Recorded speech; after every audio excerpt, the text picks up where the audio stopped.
anak luar kawin, nikah, kemudian si petugas kita di Capil menanyakan boleh nggak anaknya dimasukkan di dalam KK dan ada bapak yang bapak ini menikah setelah anak itu lahir. Ini kan pertanyaannya sebenarnya nggak perlu dipertanyakan kalau dia mengetahui konstruksi peristiwa pentingnya terjadinya kapan. Kelahirannya kapan, perkawinannya kapan. Karena yang namanya bapak, itu yang ditulis di dalam kartu keluarga adalah bapak kandung. Nih, jadi kita harus paham betul konteks, konten, dan periodisasi waktu kapan terjadinya peristiwa. Sehingga anak itu tidak bingung. Karena dia tidak paham, tanya ke pusat dijawab beda, tanya ke kawannya di provinsi dijawab beda, ditanya lagi ke sesama kepala seksi jawabannya beda. Dia bingung karena dia tidak punya pondasi yang kokoh untuk menjawabnya. Dia nggak punya pondasi yang kokoh untuk berdirinya. Sehingga ditiup angin ke kiri, goyang ke kiri, ditiup ke kanan, goyang ke kanan, didorong ke belakang, goyang. Nah, ini berbahaya. Oleh karena itu, rekan-rekan, pahami betul konstruksi di dalam Undang-Undang Adminduk. Peristiwa penting, peristiwa kependudukan. Di dalam peristiwa penting itu, sangat kita harus tahu kapan yang namanya tempus delictinya. Tempus, kapan terjadinya peristiwanya. Bukan dalam arti tindak pidana ya, saya mengatakan tempusnya, kapan waktu terjadinya. Yang kedua, lokusnya. Karena kita menggeser dari asas domisili ke asas, dari asas peristiwa ke asas domisili. Ini penting sekali teman-teman kepala dinas paham. Ya saya tahu ini Bu Ningrum, tolong diadakan pelatihan khusus lewat webinar, atau lewat Zoom, atau lewat apapun, karena banyak sekali kadis-kadis baru. Yang kadis ini belum pernah belajar adminduk sebelumnya. Jujur saja saya katakan begitu. Dia belum pernah belajar dalam arti belajar secara khusus mendalami. Dia hanya belajar karena duduk dalam posisi itu sebagai camat, dia duduk. Sebagai asisten, sebagai kapak pemerintahan, tetapi nggak mendalami betul peristiwa penting dan peristiwa kependudukan ini. Sehingga dia hanya menggunakan akal sehat. Akal sehat itu begini. Dulu ada orang membuat akte kelahiran di Jogja. Kemudian dia sekarang pindah ke Muara Teweh. Dia katakan, oh dulu buatnya di Jogja. Anda silahkan kembali ke Jogja, dibuat lagi di Jogja karena data awalnya di Jogja. Ini menggunakan akal sehat. Dulu betul seperti itu asas peristiwa. Sekarang udah asas domisili. Maka siapapun dulu membuat dokumen dimanapun, sekarang tinggal di Muara Teweh, maka dia membuat dokumennya di Muara Teweh. Ini masih banyak yang terjadi seperti itu. Banyak kabit-kabit yang baru. Nah, ini juga penting. Pak Yama, Dirdafduk, Bu Ningrum, Dircapil, adakan Zoom meeting untuk webinar pelatihan pendalaman materi. Ini yang pertama. Kemudian yang kedua, saya ingin sampling ini lihat, tolong host, dicek kawan-kawan yang hadir lengkap nggak ini seluruh Indonesia. Karena materinya penting banget. Saya sampling ya kawan-kawan ya. Dari Banyuwangi, tolong dicek. Banyuwangi ada yang hadir nggak? Dari Jawa Timur, sisi timur dulu, saya sampling. Tolong host diketik Banyuwangi, hadir nggak? Lumajang, terima kasih Jawa Timur sudah hadir. Tolong host sampaikan. Bapak, Banyuwangi hadir Bapak. Banyuwangi, terima kasih. Ngawi hadir? Untuk Ngawi hadir Bapak. Ngawi hadir. Kemudian saya cek Blitar, ketik aja kabupaten atau kota yang muncul silahkan. Blitar, muncul nggak? Kabupaten Blitar yang muncul Bapak. Oke, kota belum kelihatan. Surabaya, coba dicek. Hadir nggak Surabaya? Hadir Bapak, Surabaya. Surabaya. Sekarang kita ke tengah. Kita lihat Kulon Progo, hadir nggak? Wilayah Jogja. Hadir. Kita geser lagi dari Jogja ke Jawa Tengah. Kabupaten Gerobokan, hadir nggak? Hadir Bapak, Gerobokan. Hadir. Kabupaten Pati, hadir nggak? Izin Bapak tidak hadir Bapak Pati. Kabupaten Pati nggak kelihatan. Kabupaten Brebes. Hadir Bapak, Kabupaten Hadir. Brebes. Oke. Kita geser setelah Jawa Tengah kita geser ke Jawa Barat. Kita cek Tasikmalaya. Keluar kota dan kabupaten enggak? Tasikmalaya. Kabupaten Tasikmalaya, Bapak. Kota enggak kelihatan. Kota belum keluar, Bapak. Oke. Kita cek Jakarta. Berapa yang hadir Jakarta? Jakarta Timur, Jakarta Selatan, Bapak. Oh, yang lain nggak hadir ya. Ini yang saya sebut ini, tolong bisa yang belum hadir, tolong diberitahu kadis provinsinya. Ya. Nah, saya cek ke timur, lebih ke barat, Banten, ketik Banten. Provinsinya hadir nggak? Hadir, Bapak. Hadir, dari Banten ada yang mewakili. Lebak. Hadir, Bapak. Lebak. Oke. Tangerang. Tangerang kalau diketik Tangerang bisa muncul 3 itu. Kota, Selatan, dan Tangerang. Kota Tangerang, Bapak. Oh, kabupatennya nggak hadir. Tangsel juga nggak kelihatan. Siap, belum muncul. Tolong dari kadis provinsinya mengingatkan. Kita cek Aceh. Berapa yang muncul Aceh? Izin Bapak, Kabupaten Aceh Tenggara dan Aceh Tamiang. Provinsinya nggak kelihatan. Belum kelihatan, Bapak. Kelihatan. Sumatera Utara. Kita cek. Sumatera Utara. Provinsinya hadir nggak? Pak Barat, Bapak. Pak Barat. Oke, yang lain mungkin nyebut kotanya. Provinsinya ya. Kita lihat Riau. Provinsi Riau, Kabupaten Kepulauan Meranti, sama Kabupaten Bengkalis, Bapak. Provinsinya nggak kelihatan. Provinsi ada, Bapak, hadir. Oke, hadir. Sumatera Barat. Barat.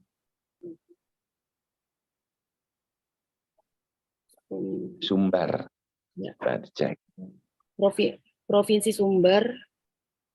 Sumbar. Provinsi, Pak. Oke. Jambi. Sumbar hadir, provinsi, Pak. Jambi hadir. Muaro Jambi hadir, Bapak. Provinsinya hadir. Provinsi Jambi. Belum kelihatan. Belum kelihatan ya. Oke, sekarang dicek, ketik dengan kata Kalimantan. Berapa provinsi yang hadir dari kata Kalimantan? Provinsi Kalimantan Utara, Bapak. Yang lain belum kelihatan ya. Belum kelihatan, Bapak. Oke, kalau diketik dengan kata kal aja, munculnya bisa mungkin disingkat menjadi kalut, kaltara, kaltara, kalsel, kaltim. Kalbar, Bapak. Kalbar hadir. Oke, sekarang Sulawesi. Hadir, Bapak. Coba ketik Sulawesi. Siap, Bapak. Sulawesi Tengah dan Sulawesi Selatan, Bapak. Oke, yang lain. Sulbar belum kelihatan? Coba dicek. Ini Sulbar ada, tertinggal, Bapak. Ya. Apakah kadisnya hadir? Sulbar ada Kabupaten Mamasa. Enggak, provinsinya. Saya sedang cek provinsinya. Provinsi Sulbar hadir? Ada, Bapak, hadir. Ini Sulawesi Tenggara hadir, terima kasih. Kita geser sekarang ke Gorontalo, hadir nggak? Hadir, Bapak, Provinsi Gorontalo. Oke, terima kasih. Provinsi Maluku. Cek. Bu Dewi hadir? Kadis provinsi? Di Maluku provinsi Utara, hadir? Provinsi Maluku ada, Bapak. Hadir. Pak Burhan, Maluku Utara hadir? Maluku Utara ada, Bapak, hadir. Hadir. Pak Nius dari Papua hadir? Papua, Kabupaten Boven Biguel, dan Provinsi Papua Tengah, Bapak. Oke. Bu Margareta dari Kadis mana ini? Provinsi Papua Tengah atau Papua Pegunungan? Bu Margareta hadir? Papua Pegunungan, coba hadir nggak yang sudah ada kadisnya? Belum hadir, Bapak. Belum. Papua Selatan? Belum hadir juga, Bapak. Papua Barat? Belum ada, Bapak. Nah, tolong Pak Andi, Korwil Papua hubungi yang bersangkutan. Baik, ya. siap. Hubungi untuk hadir, biar pinter, biar ngerti. Pak Hengki, siap. NTT, dari Provinsi NTT, sudah hadir? NTT Ada Lembata, Bapak. Provinsinya? Belum hadir, Bapak. Oke. Pak Kadis Provinsi NTB? Ada, Bapak, hadir, Bapak. NTB. Siapa namanya yang hadir? Pak Asari bukan? Izin di sini tertulis hanya Dinas PMPD Dukcapil Provinsi. Oke. Mudah-mudahan Pak Asari ada di situ. Bali? Haris Bali? Atau Pak Eka atau yang mewakili? Provinsi Hadir? Bali, Bapak. Hadir. Oke. Teman-teman terima kasih banyak. Yang hadir ini saya sampling. Satu lagi Pak Puadi. Biasanya rajin Pak Puadi Sumatera Selatan. Pak Sarbaini Aceh kemana ini kok nggak hadir? Biasanya rajin. Pak Puadi Sumsel. Provinsi Hadir Sumatera nggak? Selatan hadir, Bapak. Oke. Pak Ahmad Lampung. Provinsi Lampung hadir, Bapak. Pak Asman. Hadir. Oke. Baik rekan-rekan semuanya, mengapa saya memastikan provinsinya hadir? Karena provinsi mengkoordinasikan kabupaten kota. Di dalam salah satu peristiwa penting ini yang ingin saya dorong adalah peningkatan kualitas layanan menjadi same-day services. Same-day services. Beberapa daerah sudah melakukan dengan baik. Same-day services itu artinya peristiwa pentingnya terjadi hari itu, dokumennya keluar hari itu. Misalnya, orang meninggal hari ini, Jumat. Maka dokumen kependudukan akte kematian bisa dikeluarkan tanggalnya sama. Hari Jumat juga. Bayi lahir hari Jumat, hari ini. Apabila orang tuanya mengurus, entah melalui bidan desa, entah melalui bidan puskesmas, entah melalui rumah sakit, keluar dokumennya same day hari Jumat ini juga. Nah, kawan-kawan, ada yang protes saya. Loh Pak Dirjen, kan nggak semua penduduk mengusulkan pada hari yang sama. Di daerah kami ada tradisi baru 7 hari, ya enggak apa-apa. Yang baru 7 hari mengusulkan, ya enggak apa-apa. Enggak usah diprotes dulu kawan-kawan. Jangan cari alasan untuk mengelak. Tetapi yang dokumen lah datang hari ini, same day, selesaikan. Semangatnya adalah kita jemput bola, membuat kualitas pelayanan kita meningkat bagus. Seperti di Kabupaten Kuburaya. Diupayakan, jadi didesain, bukan terjadi secara alamiah. Kerjasama, rumah sakit, bidan penolong persalinan, tempat-tempat penolong persalinan seperti puskesmas, poliklinik, itu dibuat programnya. Lahir hari itu, keluarganya memberi nama, ajukan lewat WhatsApp atau online, hari itu juga dokumennya keluar. Nah, ini penting sekali untuk teman-teman meningkatkan kualitas pelayanan publik di sektor peningkatan pelayanan untuk peristiwa penting. Same day services. Saya menyebutnya layanan keluar outputnya pada hari yang sama. Same day services. Bayi lahir hari Jumat, aktenya keluar hari Jumat. Tanggalnya sama. Orang meninggal hari Jumat, akte kematiannya keluar di tanggal yang sama. Ini perlu kerjasama yang proaktif rekan-rekan dengan semua lembaga-lembaga yang terkait. Demikian arahan dari saya. Terima kasih banyak. Semoga bisa diimplementasikan semua upaya kita ini dirahmati Allah Subhanahu wa taala karena tujuannya adalah membahagiakan masyarakat. Kita adalah cermin terdepan, garda terdepan pelayanan publik di Indonesia. Terima kasih banyak. Mohon maaf lahir batin. Wabillahi taufik wal hidayah. Wassalamualaikum warahmatullahi wabarakatuh. Kuning room dan teman-teman monggo dilanjutkan. Ya, Bapak Dirjen. Terima kasih Bapak Dirjen. Terima kasih kepada Bapak Dirjen atas arahan sekaligus membuka acara pada pagi hari ini. Sebelum masuk ke acara inti, kami informasikan bagi Bapak Ibu peserta Rakernas dapat mengisi absensi di link yang telah disediakan di kolom chat Zoom ini, dan bila ingin mendapatkan sertifikat dapat langsung mengisi link e-sertifikat dan dapat langsung diunduh masing-masing peserta. Kami juga informasikan bahwa untuk username pada kegiatan ini mohon dicantumkan dari provinsi atau kabupaten kota Bapak Ibu sekalian. Baiklah Bapak Ibu peserta Rakernas, tibalah kita pada inti acara, yaitu paparan materi serta diskusi dari narasumber kita pada Dukcapil Belajar seri 4 ini, yaitu Direktur Pencatatan Sipil, dengan tema sosialisasi petunjuk teknis pelayanan pencatatan sipil. Dan pada kesempatan ini akan dipandu oleh Kasubdit Wilayah 2. Langsung saja kepada moderator Bapak Bastian Jacob Seumahuira, SSTP MSI, disilakan untuk mulai memandu acara penyampaian materi, diskusi, dan tanya jawab. Baik, terima kasih Mbak Nadia. Assalamualaikum warahmatullahi wabarakatuh. Selamat pagi, salam sejahtera untuk kita semua. Om Swastiastu, Namo Buddhaya, salam kebajikan. Yang kami hormati Bapak Direktur Jenderal Kependudukan dan Pencatatan Sipil, Bapak Profesor Dr. Zudan Arif Fakhrullah SHMH. Yang kami hormati Bapak Sekretaris Ditjen Dukcapil dan Bapak Ibu Direktur Lingkup Ditjen Kependudukan dan Pencatatan Sipil. Kemudian yang kami hormati Bapak Ibu para Kepala Dinas Dukcapil Provinsi dan Kabupaten Kota, serta jajaran Dukcapil Pusat dan Daerah. Hari ini kita masuk pada seri keempat pelaksanaan Rakernas dengan tema Dukcapil Belajar dalam rangka peningkatan kualitas layanan Adminduk di tahun 2023. Dan narasumber kita hari ini adalah Ibu Dr. Handayani Ningrum, SEMSI, Direktur Pencatatan Sipil, yang akan menyampaikan materi sosialisasi terkait petunjuk teknis pelayanan pencatatan sipil sebagaimana yang tertuang di dalam Keputusan Menteri Dalam Negeri nomor 400.2/5484 Dukcapil tahun 2022.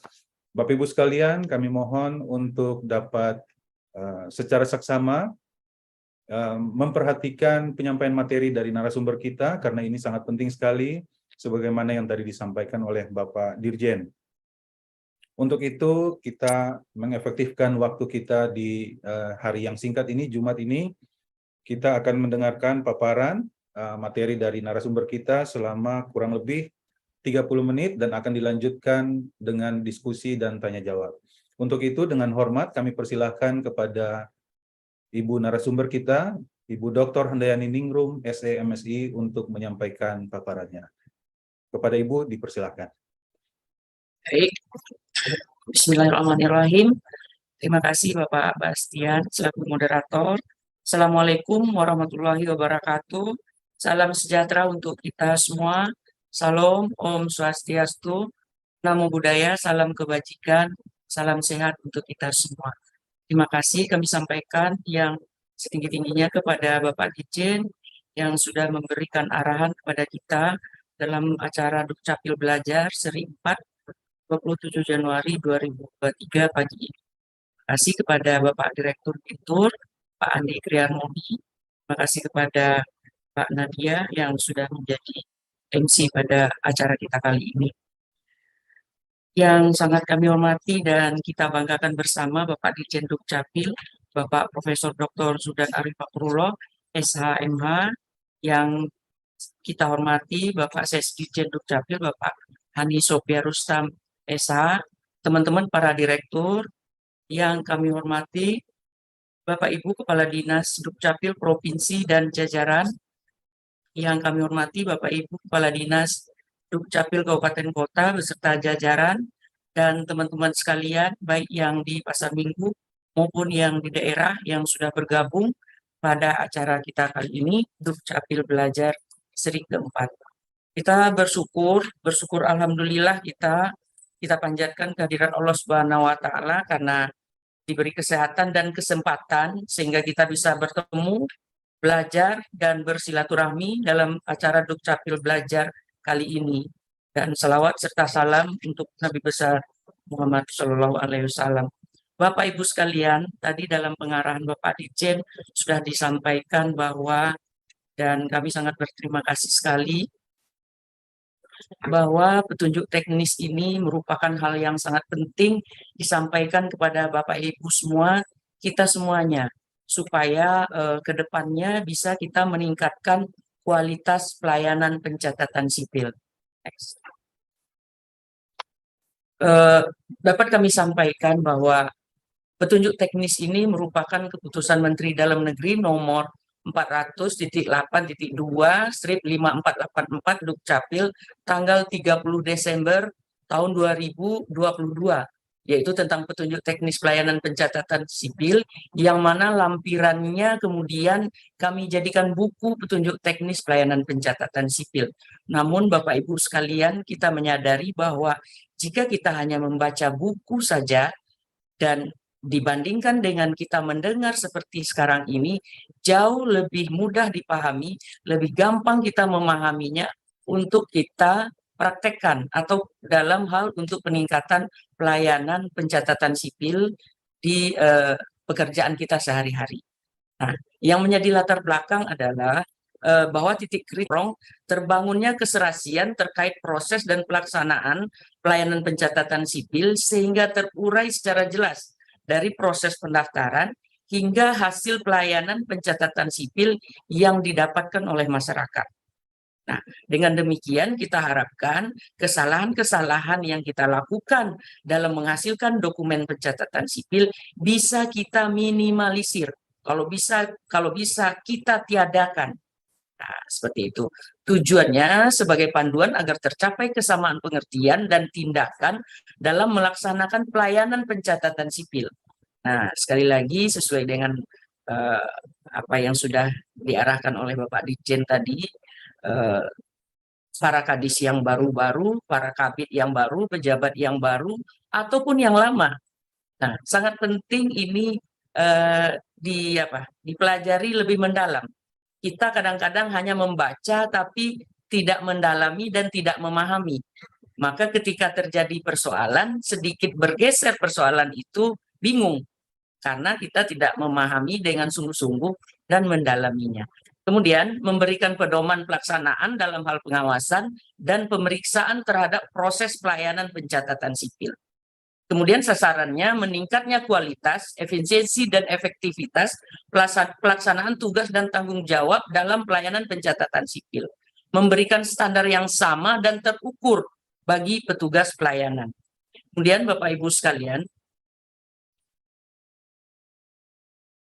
nah, buku petunjuk teknis pelayanan pencatatan sipil ini pertama memberikan gambaran tentang penjelasan umum, sejarah, dan regulasi dari peristiwa penting, serta persyaratan, tata cara, formulir, hingga hasil pelayanan pencatatan sipil pada Dinas Kependudukan dan Pencatatan Sipil. Kemudian disusun dengan mengacu dan sesuai dengan ketentuan peraturan perundang-undangan terkait administrasi kependudukan yang berlaku saat ini, dengan harapan dapat mempermudah, mempercepat, dan meningkatkan kualitas pelayanan kependudukan, khususnya dalam bidang pelayanan pencatatan sipil.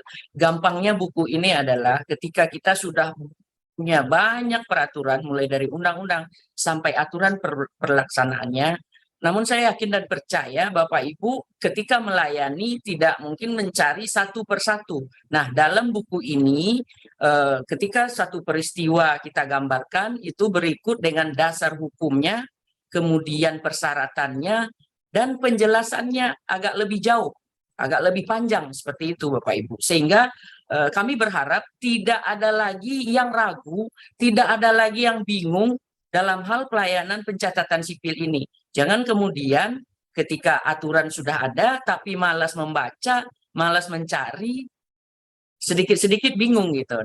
Dan buku ini kami buat adalah hasil dari apa yang sudah kita kita pantau, kita monef selama ini, kita bertemu, kita bergaul, dan juga di berbagai WhatsApp. Kemudian kami di pusat selalu mencari cara bagaimana ya supaya teman-teman bisa mempermudah pekerjaan teman-teman dan hasilnya maksimal. Dan sekali lagi saya katakan tadi, kita meminimalisir kesalahan. Karena sesuai apa yang dikatakan Pak Dirjen tadi, dokumen pencatatan sipil ini implikasi hukumnya sangat kuat sekali. Ketika itu terjadi, teman-teman sering kalau kami lihat bingung.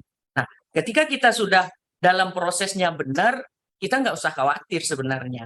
Nah, kekhawatiran itu timbul ketika prosesnya benar nggak ya? Persyaratannya dulu seperti apa ya? Nah, sering terjadi seperti itu. Next.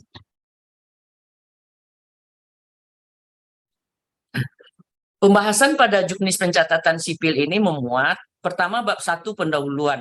Bab 2, sejarah singkat tentang pencatatan sipil. Ketiga, jenis pelayanan pencatatan sipil. Bab 4-nya penyelesaian masalah pencatatan sipil, dan bab 5-nya penutup.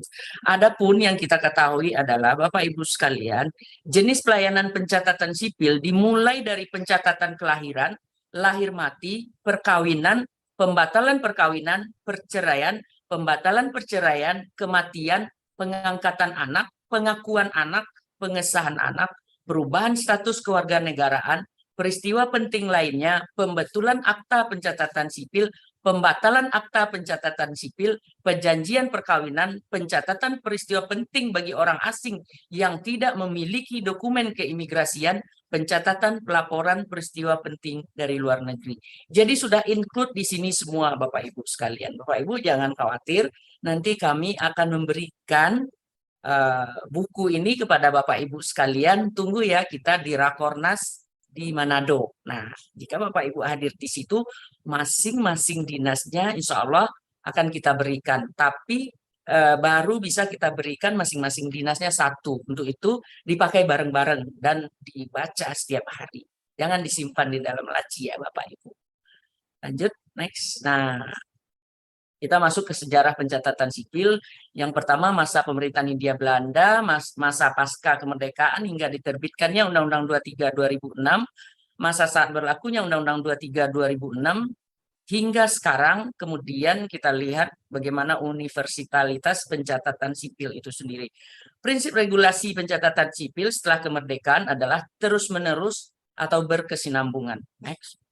Nah, kita lihat sedikit masa pemerintahan Hindia Belanda. Pencatatan sipil adalah pencatatan terhadap peristiwa penting yang dialami oleh seseorang dalam buku register pencatatan sipil yang dilakukan oleh negara. Dalam dokumen Burgerlijkstand, mohon maaf kalau pengucapan saya tidak tepat, ini bahasa Belanda, pada arsip nasional menunjukkan bahwa pencatatan sipil di Hindia Belanda sudah ada semenjak tahun 1623 dan terakhir tahun 1866. Kemudian catatan sipil di Prancis pada waktu itu diselenggarakan oleh pendeta, yang dalam hal ini pendeta di Prancis sebelum abad ke-18 telah menyediakan daftar untuk perkawinan, kelahiran, kematian, dan lainnya. Next. Nah, kemudian masa pasca kemerdekaan hingga diterbitkannya Undang-Undang 23 2006, setelah kita merdeka, pencatatan sipil masih dikuasai oleh atau dilaksanakan oleh pemerintah Hindia Belanda atas nama sekutu dengan mendasar kepada Stadsblad tahun 1945 nomor 14, Stadsblad 1947 nomor 37, Stadsblad 1947 164, Burgerlijkstand, kemudian diubah menjadi catatan sipil pada tahun 1950. Next, kemudian masa saat berlakunya Undang-Undang 23 sampai sekarang ini dengan disahkannya Undang-Undang 23 2006 tentang administrasi kependudukan merupakan suatu momentum babak baru pengaturan administrasi kependudukan yang bersifat non-diskriminatif, dan berlakulah ketentuan hukum positif adminduk yang merupakan landasan hukum bagi pelayanan administrasi kependudukan. Nah, ini undang-undang ini sangat luar biasa untuk kemajuan negara kita Bapak Ibu sekalian. Kemudian Undang-Undang 23 2006 ini kemudian diubah dengan Undang-Undang 24 2013 tentang perubahan atas Undang-Undang 23 tentang administrasi kependudukan. Merujuk pula kepada undang-undang tersebut, penyelenggaraan pencatatan sipil ditujukan bagi seluruh penduduk, baik warga negara Indonesia maupun orang asing. Jadi tidak ada diskriminasi lagi, tidak ada pembedaan ras dan di situ golongan segala macam. Nah, semuanya sama, tidak ada diskriminasi. Next. Nah, universalitas pencatatan sipil, universalitas sistem pencatatan sipil perlu ditekankan sejak awal dalam pembangunan sistem pencatatan sipil di Indonesia agar proses dan outputnya diakui oleh negara lain. Dalam bentuk yang sederhana, universalitas pencatatan sipil diwujudkan dengan berlakunya akta catatan sipil yang diterbitkan oleh sebuah negara di negara lain. Nah, kemudian pencatatan kelahiran, kita mulai yang pertama Bapak Ibu. Pencatatan kelahiran tersebut seperti yang saya katakan, dasar hukumnya ini sudah ada semua di sini. Jadi nanti tidak ada lagi yang repot bertanya ke sana kemari ya Bapak Ibu. Kalau ini baca saja ini sebagai petunjuknya, namanya petunjuk ya, ini sebagai Kalau kita jalan tuh ada petunjuk jalan untuk kemudian Bapak Ibu pun mempelajari, menganalisa. Nah, di sana dasar hukumnya sudah ada, persyaratannya sudah ada, dan kemudian penjelasannya juga sudah ada.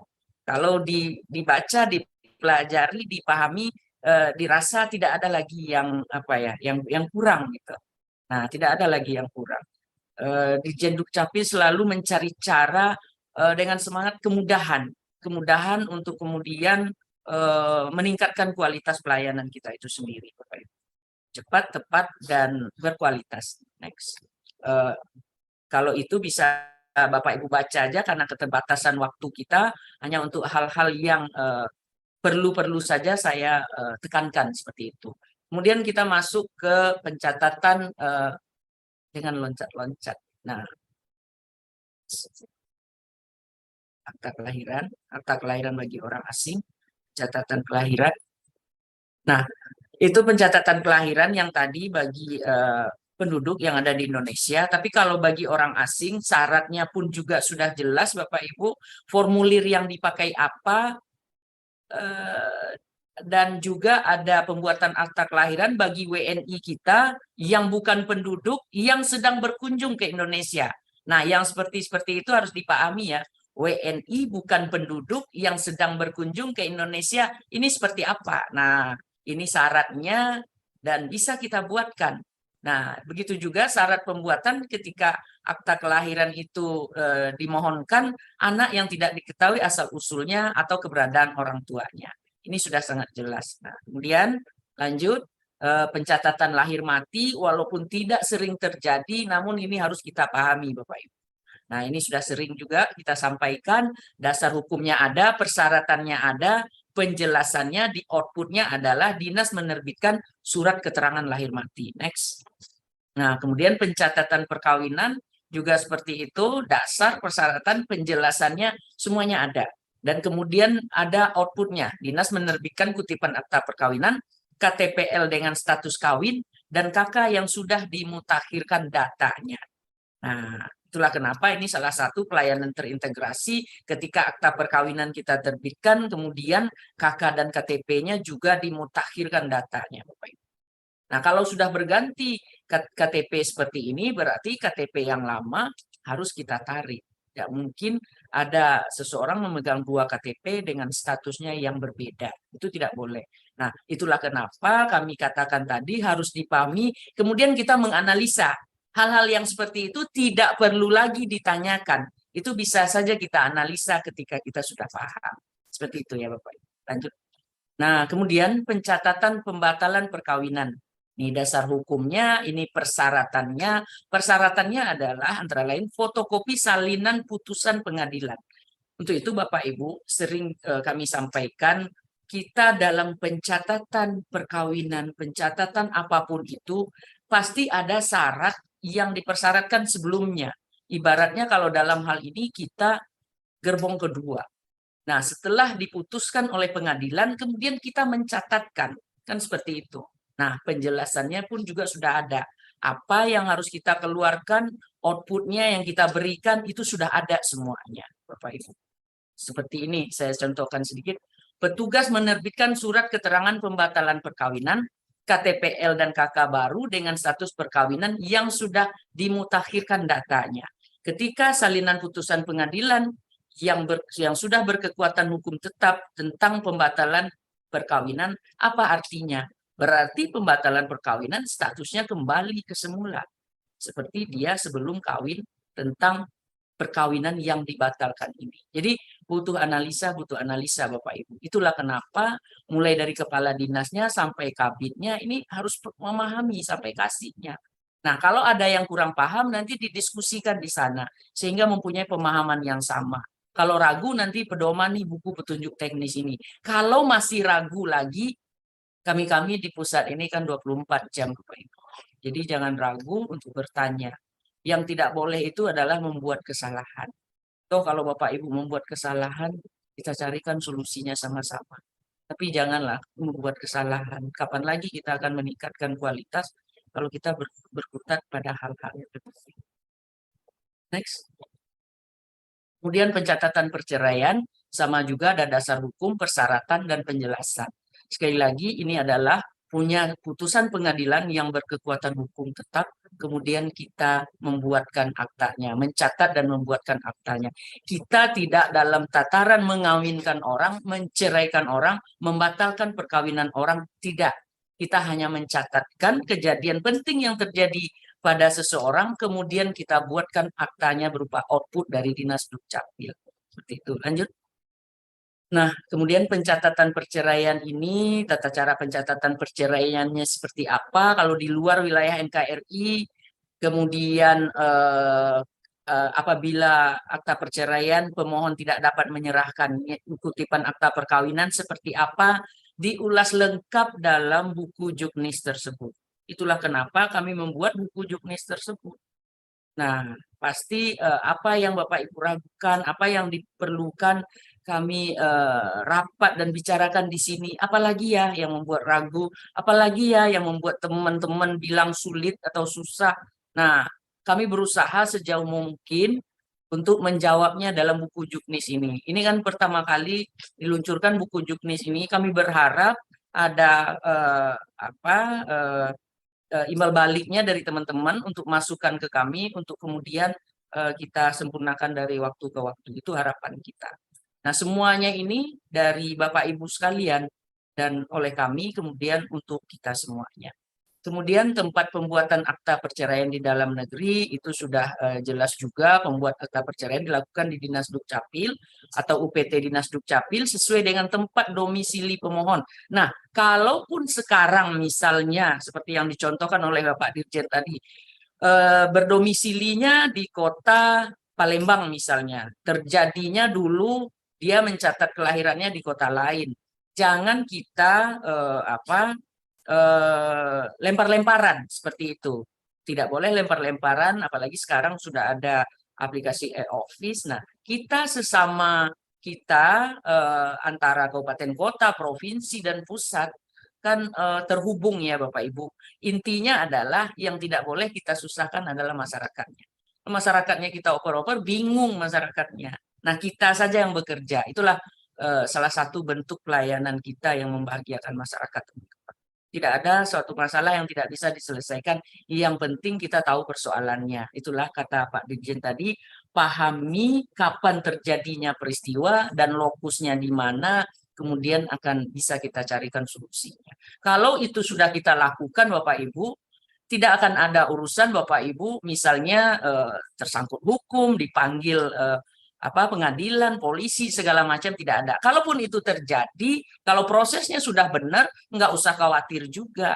Nah, yang kita khawatirkan sekali lagi adalah ketika kita tidak benar, mulai dari prosesnya, kalau prosesnya tidak benar, sudah pasti dokumen yang kita hasilkan itu cenderung salah. Seperti itu. Lanjut.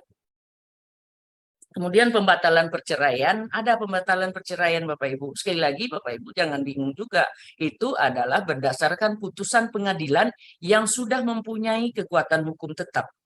Jadi kalau ada penduduk datang ke Bapak Ibu, sedangkan persyaratannya ini belum ada, jangan bingung dulu Bapak Ibu. Sekali lagi kita gerbong kedua, setelah adanya putusan pengadilan, mari kita catatkan. Nah itu mungkin memang menjadi kewajiban kita untuk mencatatkan karena itu termasuk salah satu peristiwa penting yang terjadi dan kita wajib mencatatkannya. Tapi syaratnya ini dipenuhi terlebih dahulu. Kalau masyarakat belum ada persyaratannya atau belum ada salah satu persyaratan yang belum terpenuhi, kita yang wajib menginfokan ke mereka. Nah, jangan sekali-sekali kalau ketika persyaratannya tidak terpenuhi, wah ini syaratnya belum ada, Bu. Nah, apa syaratnya? Ya kita tidak infokan, bingung masyarakat. Jadi sekali lagi itu adalah tugas kita Bapak Ibu. Pelayanan yang sesungguhnya itu adalah jangan biarkan masyarakat pergi tanpa ada hasil. Sedangkan jemput bola aja kita lakukan. Apalagi kadang-kadang mereka sudah datang ke kantor ketika persyaratannya kurang, terus kita biarkan dia pergi. Jangan, itu kita membuang rezeki. Masyarakat datang mengurus segala macam, baik online maupun datang langsung, itu rezeki kita. Untuk itu, supaya ini jangan terjadi, sering kami lihat, kadang-kadang petugas kita yang di front office yang depan itu perlu kita latih juga. bahwa kalau terjadi kekurangan persyaratan, jangan tolak langsung orang. Panggil kabitnya, panggil kasihnya untuk menjelaskan seperti apa. Nggak masanya lagi, sedikit-sedikit nggak memenuhi persyaratan, dibiarkan orang pergi. Nggak masanya lagi sekarang. Tidak ada doa untuk menolak rezeki, teman-teman. Jadi kalau untuk itu, kita melayaninya itu memang full seperti itu. Sakit hati kita ketika tidak ada output yang dia bawa dari tempat kita. Nah, yang membahagiakan masyarakat yang sering kita agung-agungkan itu, yang sering dari sering kita sebut itu adalah bahagia dalam arti sesungguhnya. Bahagia banget dia balik dari kantor kita. Jangan pernah ada yang kecewa dari kantor kita seperti itu. Lanjut. Nah, pencatatan kematian. Nah, ini dasar hukumnya juga ada persyaratannya. Nah, surat kematian, kartu keluarga, dokumen perjalanan bagi penduduk bagi WNI bukan penduduk, atau dokumen perjalanan bagi orang asing. Nah, sering bertanya, siapa saja yang bisa melaporkan kematian ini? Nah, ini sering bertanya nih, siapa saja Bapak Ibu? Yang penting persyaratannya terpenuhi. Siapa saja. Jadi tidak hanya anak, tidak hanya ahli waris mereka, siapapun. Yang penting sekali lagi persyaratannya terpenuhi. Ketika dokumen kematian, akta kematian sudah kita keluarkan Bapak Ibu, kalaupun itu dipergunakan untuk apa, nah di sana orang bersengketa, nah itu kan di luar masalah kita ya. Jangan karena gara-gara takut mereka berantem nanti, nah ini bukan anaknya yang memohon, nah kita tidak buatkan, tidak seperti itu. Yang penting persyaratannya terpenuhi. Nah kalau idealnya kan memang bapaknya yang meninggal, anaknya yang bermohon, terus kemudian kita berikan ke anaknya. Nah, tapi substansi-substansi seperti itu harus kita pahami, karena dari sinilah kadang-kadang banyak persoalan yang sering ditanyakan kepada kami di pusat. Lanjut. Nah, ini sudah tahu Bapak Ibu sekalian, sudah tahu. Nah, kemudian pencatatan kematian ini sudah sangat jelas ya, aturannya sudah ada. Dan pencatatan kematian ini juga kami terus pikirkan bagaimana caranya supaya masyarakat gampang memberitahukan keluarganya yang meninggal. Nah, setelah ini mungkin akan ada lagi Bapak Ibu. Kami selalu memikirkan bagaimana supaya terjadinya kemudahan dalam pelayanan kita ini, kependudukan dan pencatatan sipil. Kemudian kita masuk ke pengangkatan anak. Nah, pengangkatan anak juga ini ada dasar hukumnya, persyaratannya adalah fotokopi salinan penetapan pengadilan. Jadi kalau pengangkatan anak ini, syaratnya yang pertama adalah salinan penetapan pengadilan tentang pengangkatan anak tersebut. Kemudian kita mencatatnya saja. Nah, mencatatnya itu kita ini apa output yang dikeluarkan? Yang kita keluarkan adalah catatan pinggir pengangkatan anak pada register akta kelahiran. Jadi persyaratan awalnya terjadinya pengangkatan anak ini sesungguhnya kalau yang benar itu harus ada akta kelahirannya dulu. Tapi bagaimana kalau akta kelahirannya belum ada? Ya nggak apa-apa, pada saat yang sama kita buat akta kelahiran, kemudian kita beri catatan pinggir pada akta tersebut, kutipan akta kelahiran tersebut. Seperti itu Bapak Ibu. Lanjut. Nah, pengangkatan anak ini, nah juga baik oleh anak WNA, oleh WNI di luar NKRI, dilakukan pada instansi yang berwenang di negara setempat. Dalam hal negara setempat tidak menyelenggarakan pencatatan pengangkatan anak WNA oleh WNI, pencatatan dilakukan pada perwakilan RI yang ada di luar negeri. Ingat Bapak Ibu, sudah ada 129 negara perwakilan RI kita yang ada di luar negeri, dan ada petugas pencatatan sipilnya.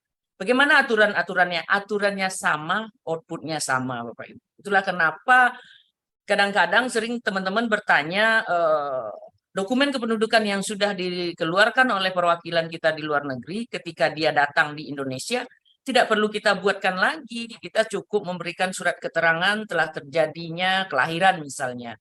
Jadi tidak berulang-ulang dibuatkan, satu untuk satu orang dan sekali seumur hidup. Seperti itu Bapak Ibu. Nah, gitu ya. Kemudian ada dasar hukum persyaratan dan outputnya, dinas menerbitkan register akta pengesahan anak dan kutipan akta pengesahan anak serta membuat catatan pinggir pengesahan anak pada register akta kelahiran dan kutipan akta kelahiran. Setelah semua persyaratan ini terpenuhi. Nah, apa aja persyaratannya bisa Bapak Ibu lihat. Lanjut. Kemudian pengakuan anak. Ini ada 3 nih. Pengangkatan anak, pengesahan anak, pengakuan anak. Jadi jangan sama saja ya Bapak Ibu. Nah, pengakuan anak merupakan pengakuan seorang ayah terhadap anaknya yang lahir dari perkawinan yang telah sah menurut hukum agama dan disetujui oleh ibu kandung anak tersebut. Dasar hukumnya ini, persyaratannya ini. Nah, apalagi ya yang kurang? Nah, penjelasannya pun juga sudah ada. Nah, output apa yang dikeluarkan? Nah, Dinas menerbitkan register akta pengakuan anak dan kutipan akta pengakuan anak. Nah, kalau pengakuan anak ada kutipan aktanya loh Bapak Ibu. Nah, jangan sama aja. Kalau pengangkatan anak tidak ada kutipan aktanya, tapi kalau pengakuan anak ada. Kemudian membuat catatan pinggir pengakuan anak pada register akta dan kutipan akta. Lanjut. Kemudian pengesahan anak. Nah, banyak macamnya ya. Nah, walaupun jarang terjadi, tapi kita sebagai dalam hal ini petugas pencatatan sipil, pejabat Dinas Dukcapil harus paham dan mengerti. Apa itu pengesahan anak? Adalah pengesahan satu seorang anak yang lahir dari perkawinan telah sah menurut hukum agama pada saat pencatatan perkawinan dari kedua orang tua anak tersebut telah sah menurut hukum negara. Jadi secara agama dia sudah sah dan secara negara dia juga sudah sah. Apa aja persyaratannya? Kutipan akta kelahiran, kutipan akta perkawinan yang menerangkan terjadinya peristiwa perkawinan, kemudian yang terjadi sebelum kelahiran anak. Nah, ini dipahami. Jangan terjadi pertanyaan berulang-ulang. Ini, ya pertanyaannya panjang. Tapi kalau kita paham, pendek aja sesungguhnya. Nah itu. Nah, kalau ceritanya itu pasti panjang. Awalnya begini, begini. Nah, tapi kalau kita masukkan ke dalam substansinya, pendek Bapak Ibu. Kemudian penjelasannya itu Dinas menerbitkan register akta pengesahan anak dan kutipan akta pengesahan anak. Jadi pengakuan dan pengesahan anak itu ada kutipan aktanya. Kalau pengangkatan anak itu hanya catatan pinggir saja, tidak ada kutipan aktanya. Lanjut. Nah, kemudian pencatatan perubahan nama. Nah, ini juga sudah tahu pencatatan perubahan nama ya Bapak Ibu, persyaratannya apa aja. Salinan penetapan pengadilan kalau namanya itu berubah total. Nah, ini sudah sering-sering kita lakukan, tapi kalau berubah namanya hanya tidak merupakan prinsip yang merubah semuanya dan bisa didukung oleh bukti-bukti yang kuat, misalnya ada ijazah dan sebagainya, itu bisa. Tapi kalau merubah seluruhnya itu jangan. Kita khawatir kalau merubah seluruhnya itu, khawatir ini orang yang berbeda. Tapi kalau ada penetapan pengadilannya mah kita tinggal mencatatkan dan tinggal membuatkan outputnya. Nah gitu. Dinas membuat catatan pinggir perubahan nama pada register akta dan kutipan. Kok catatan pinggir gitu? Catatan pinggir ini adalah untuk memastikan ketika mereka berurusan, apalagi perubahan nama ini sudah terjadi sama orang yang sudah banyak melakukan pelayanan publik, nanti supaya jangan kesulitan mereka. Pada dulu namanya ini. Nah, kok sekarang kalau tidak ada catatan pinggir, kok ini? Tapi catatan pinggir itu artinya kode untuk memberitahu, oh ini orang yang sama. Nah, jadi mereka lancar seperti itu. Sederhananya seperti itu. Lanjut. Nah, kemudian perubahan status kewarganegaraan. Nah, ini juga catatan pinggir, Bapak Ibu. Nah, sudah ada kode CP-nya berapa? CP, catatan pinggir 10, catatan pinggir 11, catatan pinggir 12, catatan pinggir 13, dan sampai 14, Bapak Ibu. Nah, lanjut saja. Pemberian catatan pinggir bagi akta pencatatan sipil dikeluarkan oleh negara lain seperti apa? Pencatatan kewarganegaraan anak dari hasil perkawinan campuran seperti apa? Pencatatan kewarganegaraan bagi anak dari hasil perkawinan campuran seperti apa? Sudah sangat lengkap. Ini paket lengkap sekali ya Bapak Ibu sekalian. Lanjut. Nah, jadi kami bersyukur ini sosialisasi pertama tentang juknis ini, dan terima kasih kepada Bapak Dirjen, Bapak Andi Kriamoni, dan semua teman-teman yang sudah kasih kesempatan kali ini. Peristiwa penting lainnya itu adalah berbagai macam ya Bapak Ibu setelah melakukan penetapan pengadilan. Misalnya perubahan jenis kelamin, Nah, tapi harus ada penetapan pengadilannya terlebih dahulu. Kemudian dinas membuat catatan pinggir perubahan peristiwa penting pada register akta pencatatan sipil dan kutipan akta pencatatan sipil. Register itu sangat penting ketika terjadi permasalahan di kemudian hari, maka register itu yang akan bicara. Lanjut. Nah, kemudian pembetulan akta. Nah, ini sudah tahu kalau dibetulkan sedikit. Nah, sebelum akta itu dibawa, kutipan akta itu dibawa, itu kesalahan redaksional. Namun kemudian kalau sudah dipergunakan segala macam, itu harus ada bukti pendukungnya seperti itu. Nah, juga catatan pinggir. Jadi ini yang harus diperhatikan Bapak Ibu semuanya. Kemudian lanjut saja, lanjut. Nah, pembatalan akta ini ada. Pembatalan akta ini adalah tetap kalau sebuah akta dibatalkan, kita dulu menerbitkannya kan berdasarkan permohonan dan persyaratan yang sudah sangat lengkap dan kita yakini sudah benar karena kita selalu verifikasi dan validasi. Poinnya di pencatatan sipil itu selalu verifikasi dan validasi ya Bapak Ibu. Jadi tidak asalan karena membawa implikasi hukum yang sangat kuat dan panjang. Jadi verifikasi validasi itu penting. Nah, terus putusan pengadilan, kalau terjadi perubahan misalnya dengan ada putusan pengadilan berarti itu ada sesuatu dan harus pengadilan. Nah, kalau ada putusan pengadilan nggak apa-apa, akta itu dibatalkan. Nah, seperti itu. Ini ada putusan pengadilan. Lanjut. Nah, kemudian panjang sekali ini perjanjian perkawinan. Nah, perjanjian perkawinan ini yang dibuat dengan akta notaris ya Bapak Ibu, akta notaris berkedudukan di wilayah negara Republik Indonesia. Nah, itu perjanjian perkawinan. Jadi dalam hal ini kita gerbong kedua lagi. Bukan kita yang membatalkan perkawinan seseorang, perjanjian perkawinan ya. Perjanjian perkawinan ini sekali lagi dilakukan oleh notaris, bukan kita. Kalau di kita tidak ada ini. Jadi harus tahu kita masuknya kita itu di mana, koridor kita itu di mana, kita harus tahu. Fotokopi akta perjanjian perkawinan yang dibuat dengan akta notaris. Kemudian kutipan akta perkawinan suami istri, KTPL, dan fotokopi kartu keluarga. Coba lihat outputnya apa. Outputnya adalah itu adalah surat keterangan ya dari karena tidak ada akta pembatalan perkawinan itu tidak ada ya. Oke.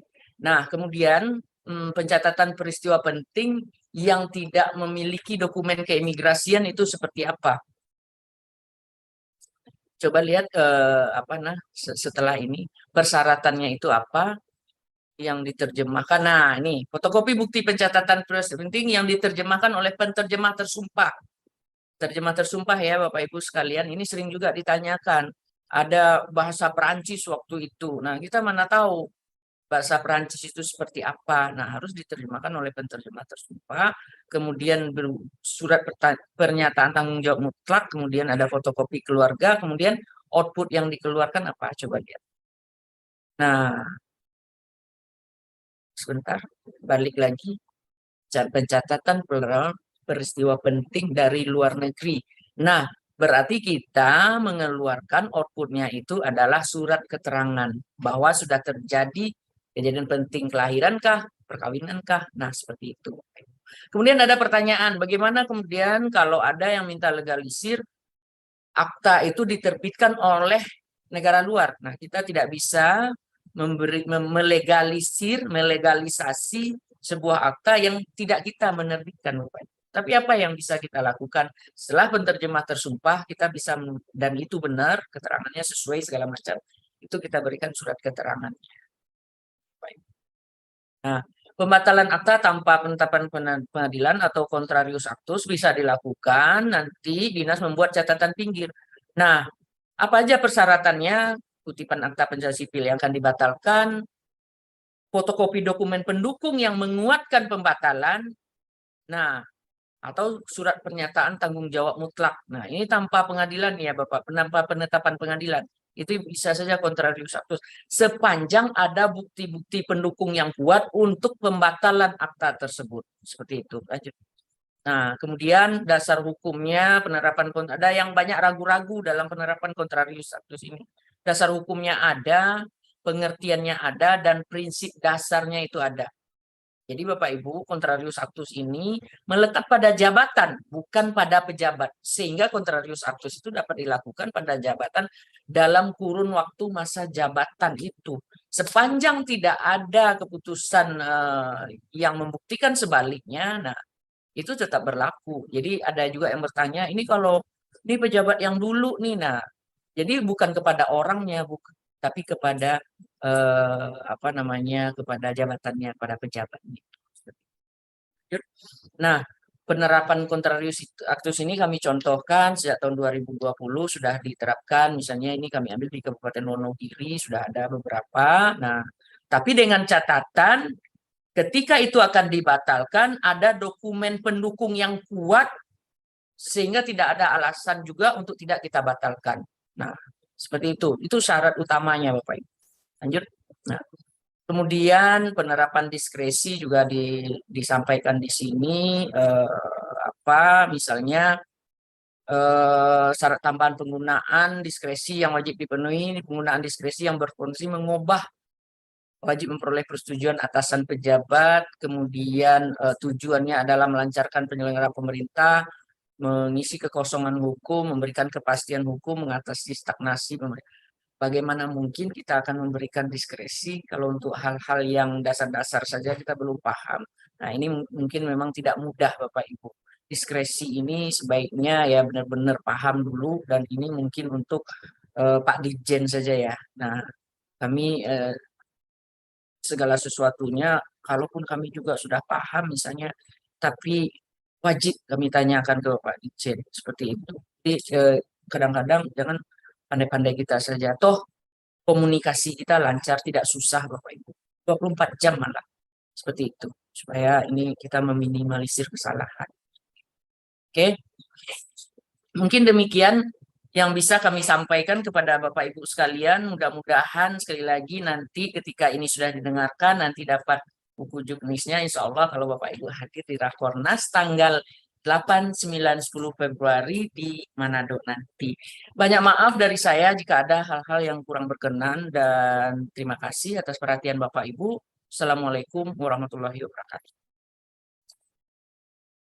Baik, terima kasih kepada Ibu narasumber, Ibu Direktur Pencatatan Sipil yang sudah menyampaikan materinya pagi hari ini. Ada banyak sekali catatan penting yang boleh kita garis bawahi dalam paparan ini, bahwa juknis ini dilaksanakan dalam rangka mendorong keserasian proses pelayanan pencatatan sipil dan juga bertujuan untuk dijadikan sebagai panduan dan pedoman dalam pelayanan pencatatan sipil, termasuk di dalamnya melaksanakan pengawasan dan pemeriksaan sebagaimana tadi disampaikan oleh Ibu Direktur, dan juga untuk jenis-jenis layanan pencatatan sipil yang tadi sudah dipaparkan sangat komprehensif sekali dengan persyaratan-persyaratan dan juga dasar hukumnya. Tapi setelah kami melihat antusias dari Bapak Ibu sekalian, kami kira ada banyak sekali pertanyaan yang ingin disampaikan kepada Ibu narasumber kita. Baik, kita akan masuk pada sesi diskusi dan tanya jawab. Untuk itu kami akan persilahkan lebih dulu, mohon izin Ibu narasumber, Ibu Direktur, kita berikan kesempatan untuk yang raise hand terlebih dahulu. Ada beberapa yang sudah raise hand. Kita persilahkan yang pertama dari Disduk Capil Kabupaten Pali. Disilakan untuk unmute. Disilakan untuk menyampaikan pertanyaannya. Assalamualaikum warahmatullahi wabarakatuh. Selamat pagi semua. Izin Ibu Dir, saya Yugo Bu. Kebetulan saya baru di pencatatan sipil Bu. Sebelumnya saya di perencanaan Ibu. Ya, silakan. Mohon izin Ibu, terkait pembetulan nama Ibu. Kita sudah mengetahui bersama ada Peraturan Menteri Dalam Negeri Nomor 73 Tahun 2022, di mana pada pasal 4 ayat 4 juga itu kan dalam hal penduduk melakukan pembetulan nama, pencatatan pembetulan nama termasuk bagian pembetulan dokumen kependudukan berdasarkan dokumen otentik Ibu. Kemudian kita merujuk kepada pasal 5 ayat 3, tata cara pencatatan nama pada dokumen kependudukan dilarang. Poin A disingkat kecuali tidak diartikan lain. Kemudian poin B menggunakan angka dan tanda baca. Poin C mencantumkan gelar pendidikan keagamaan pada akta pencatatan sipil. Nah, baru-baru ini Bu, memang kami menghadapi pembetulan nama Ibu. Beliau masyarakat ini di akta pencatatan sipilnya itu menggunakan aan tanpa ain, Ibu, tanpa tanda petik di atas. Kemudian pada ijazah itu menggunakan tanda petik di atas, Ibu. Nah, ini kan sebenarnya kalau untuk pembetulan bisa saja kita lakukan, Ibu. Cuma apakah kita tidak bertentangan, Ibu, dengan pasal 5 ayat 3 poin B menggunakan angka dan tanda baca pada pembetulan, Ibu. Terima kasih, Ibu. Itu saja sementara, Ibu. Terima kasih. Assalamualaikum warahmatullahi wabarakatuh. Waalaikumsalam warahmatullahi wabarakatuh. Kita jawab langsung ya, Pak Bastian. Terima kasih Pak Yoga dari Kabupaten Pali, Sumatera Selatan ya. Tentang pembetulan nama, sesuai dengan Permendagri 73 2022 benar di pasal 4-nya bahwa tidak boleh disingkat, kecuali tidak diartikan lain, tidak boleh pakai angka dan tanda baca, dan mencantumkan gelar, itu benar. Nah, dalam hal ini yang ditanyakan adalah termasuk ke dalam pakai tanda baca, di mana tanda kutip di atas itu pakai tanda baca, ya kan? Nah, sedangkan dokumen dia yang sebelumnya itu, yang sekarang ini sudah tidak pakai tanda baca, tapi ijazahnya saja ya yang pakai tanda baca. Betul, karena Ibu. apa? Kita bukan apa-apa, karena di aplikasi kita itu juga tidak masuk ketika dimasukkan tanda baca seperti itu. Tidak bisa. Jadi kalau udah ketentuannya seperti itu, ya jadi kita ikutin seperti itu. Artinya apa? Artinya ini tidak merubah makna. Kalaupun tertulis tidak pakai tanda ketik di atasnya pun artinya itu sama. Dan seseorang itu kan tidak saja dengan namanya itu. Nah, dilihat nicknya kalau juga udah sama, terus juga nggak apa-apa. Ini masalahnya apa sehingga mereka ingin merubah nama ini? Masalahnya apa dulu? Nah, karena ini sesungguhnya sudah benar ini. Yang ada di KK dan KTP-nya itu sudah benar. Betul. Nah, di ijazahnya yang pakai tanda petik. Ya, jadi kalaupun kita mau ubah, nah di aplikasinya itu tidak masuk karena itu termasuk ke dalam angka dan tanda baca. Jadi kalau kita menjelaskannya dengan sejelas-jelasnya kepada pemohon, saya rasa mereka dapat mengerti. Ya, oke. Mungkin demikian. Boleh satu lagi, Bu, mohon izin. Ya, silakan langsung. Ya, tadi kan Ibu sempat menyampaikan bahwa ada kesalahan redaksional ya, Bu ya. Ini Ya. biar kita satu pemahaman aja, Bu. Dalam konteks kependudukan dan pencatatan sipil atau adminuk, Bu, kesalahan redaksional itu didefinisikan seperti apa, Bu? Biar kita semua satu suara. Jadi kesalahan redaksional ini misalnya hanya satu huruf yang salah misalnya. Dan itu bisa saja tidak usah dengan penetapan pengadilan segala. Kita bisa langsung rubah. Apalagi kutipan akta itu belum sempat dibawa pulang dan dipergunakan. Nah, kemudian tahu, nah, kita langsung ubah. Kita langsung diperbaiki maksudnya tanpa meminta persyaratan-persyaratannya. Itulah kenapa kita harus memberitahukan sebelum kita serahkan itu, tolong diperiksa dulu ya gitu. Nah, kalaupun dia pelayanan online misalnya, kepada masyarakat selalu kita informasikan atau kita sosialisasikan begitu menerima dokumen kependudukan pertama kalinya itu diperiksa terlebih dahulu, teliti sebelum membeli ibaratnya nih kalau kita belanja gitu. Jadi diperiksa dulu karena kalau diperiksa langsung ketahuan salahnya bisa kita benarkan pada saat itu. Itulah kesalahan redaksional. Jadi tidak perlu. Berarti konteksnya permohonannya sudah benar ya, Bu ya? Ya, permohonannya sudah benar, bisa saja permohonannya memang yang salah. Kita kita ngikutin apa yang ada di permohonan, atau permohonannya sudah benar, kita kesalahan ketik. Kesalahan redaksional ketik kita. Nah, bisa saja seperti itu. Jadi kesalahan redaksional itu kesalahan angka hurufnya salah satu atau apa, misalnya namanya Rini tidak pakai I-grade, sesungguhnya I-grade. Nah, itu kesalahan redaksional saja dan itu bisa langsung dirubah seperti itu. Oke. Siap, Ibu. Terima kasih. Banyak-banyak belajar ya Pak, Bapak baru ya. Iya, Bu. Oke, terima kasih. Baik, terima kasih Pak Yugo dari Disduk Capil Kabupaten Pali. Siap, Pak. Ya. Selanjutnya kami beranjak ke penanya berikut. Sudah ada Pak Rahmat yang raise hand.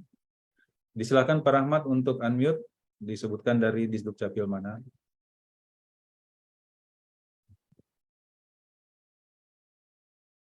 Kalau Pak Rahmat belum, kita beranjak ke yang berikutnya.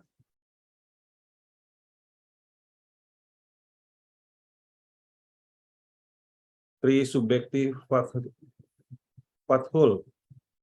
Disilakan untuk unmute. Bisa Ya. dinyalakan kameranya. Menyingkat waktu, langsung aja ke pertanyaan ya, Pak. Baik, terima kasih Ibu Dir. Mohon izin menyangkut masalah Dari mana, Pak? pembatalan dari Kabupaten Banggai Laut, Sulawesi Tengah. Banggai Laut. Ya, silakan. Ya, mohon izin Dir. Menyangkut pembatalan akte kelahiran.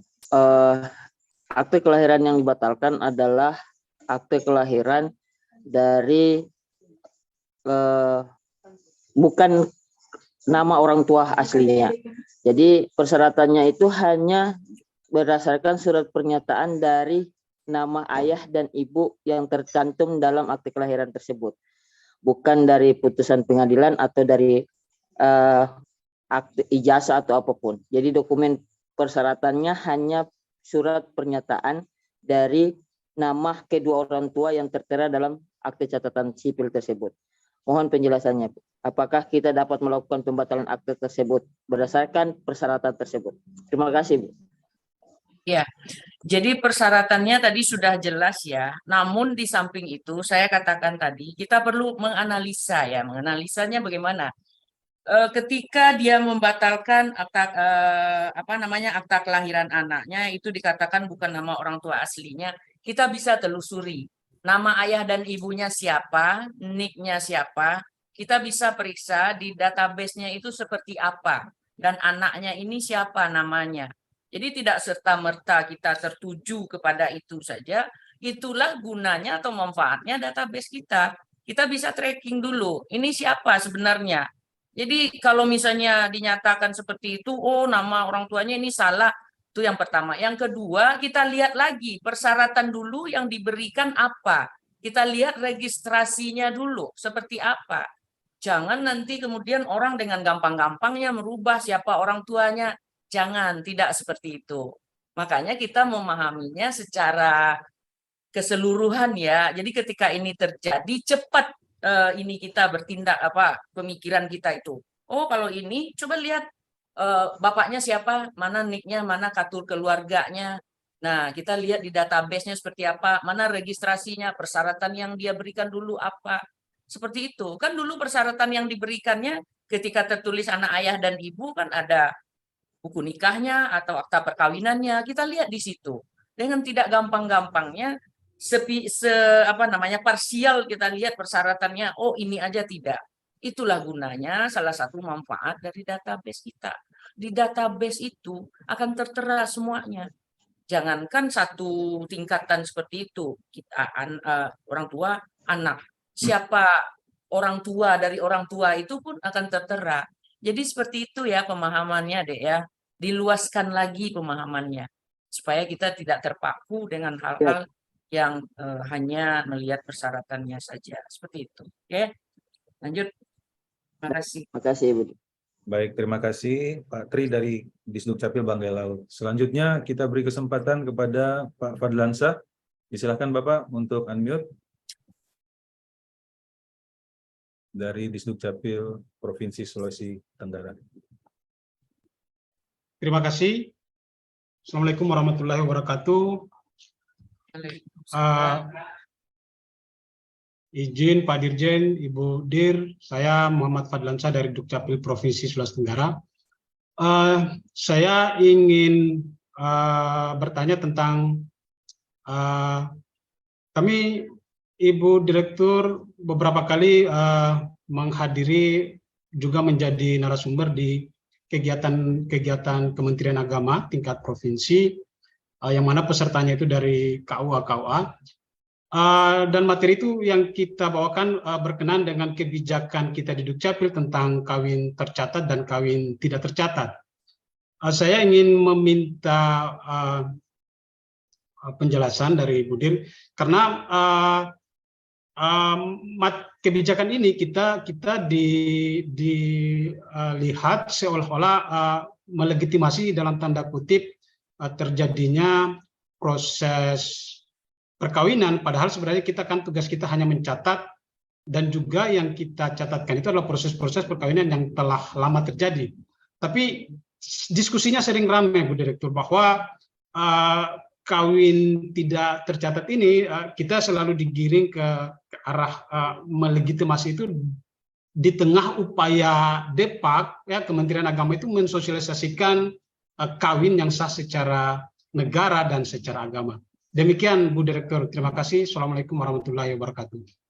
Waalaikumsalam warahmatullahi wabarakatuh. Pak Fadlan dari Sulawesi Utara, udah lama sekali ya Pak Fadlan. Dari dulu kita ketemu sebelum. Siap Bu Dir. Ya, ditunggu lagi di Kendari, Bu Dir. Dukcapil ya, udah. Oke. Ya, jadi terima kasih atas pertanyaannya, sangat bagus sekali, di mana sering menjadi narasumber, bertemu dengan KUA, sama juga kami seperti itu, bertemu dengan Kemenak. Nah, hal ini perlu kita jelaskan. Jadi akal kita harus panjang. Bagaimana akal kita harus panjang? Tentu kita banyak pemahamannya, banyak mendengar, banyak membaca. Dalam hal ini yang ingin saya katakan begini, kita ini kan hilir ya. Yang hulu sebenarnya itu kan pencatatan itu sendiri di KUA misalnya. Nah, kalau non-muslim kan memang di kita. Tapi dalam bernegara kan kita nggak boleh salah menyalahkan. Tapi yang perlu kita katakan adalah argumen kita seperti apa. Nah, misalnya begini, kita mencatatkan perkawinan-perkawinan yang sudah lama misalnya, yang memang pada waktu itu belum banyak yang mencatatkan perkawinannya di KUA. Kemudian mereka punya anak, kemudian apakah anaknya ini kita biarkan tidak punya akta kelahiran, dan siapapun tahu kalau dia memang sudah suami istri. Nah, ini awalnya kita membuat kebijakan ini, kita membuat untuk dalam rangka supaya anak-anak ini terpenuhi haknya akan akta kelahiran. Akta kelahiran itu kan merupakan hak anak. Dalam Undang-Undang Nomor tentang Perlindungan Anak, Nomor 35 2014, Nomor 2022 tahun berapa itu ya? Nah, Undang-Undang 32 tahun 2002 tentang Perlindungan Anak itu jelas bahwa hak anak, akta kelahiran ini adalah hak anak. Apapun keadaan orang tuanya, hak anak ini harus diberikan. Nah, salah satu cara kita untuk memenuhi itu adalah dengan kalau ternyata memang dibuat SPTJM, dia sudah merupakan suami istri, kemudian bisa kita buatkan itu akta kelahiran anaknya, terus kenapa tidak?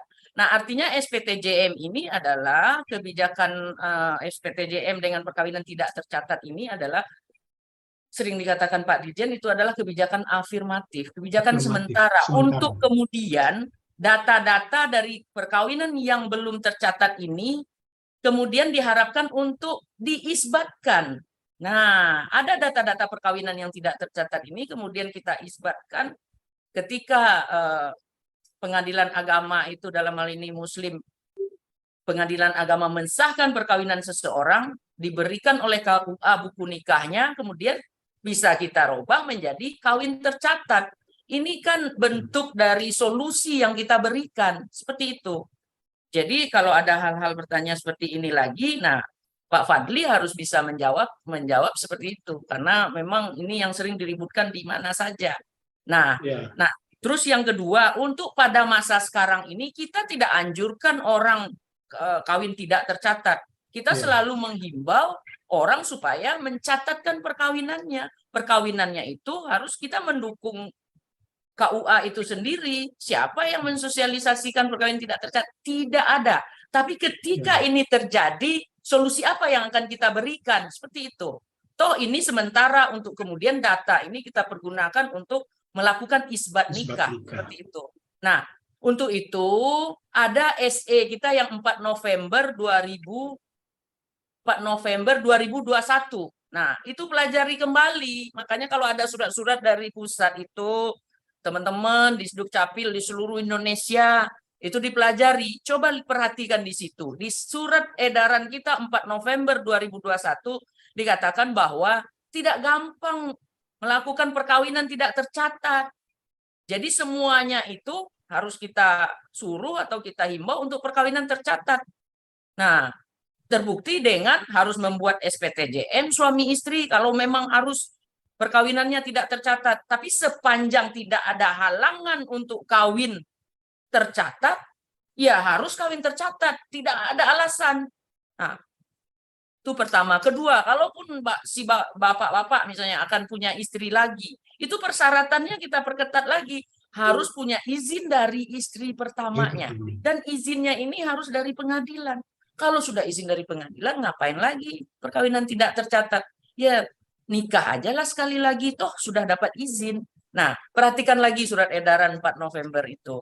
Nah, keresahan-keresahan seperti Pak Fadlan inilah yang kita jawab dalam surat edaran 4 November. Coba baca lagi 4 November 2021 ada surat edaran kita ke daerah.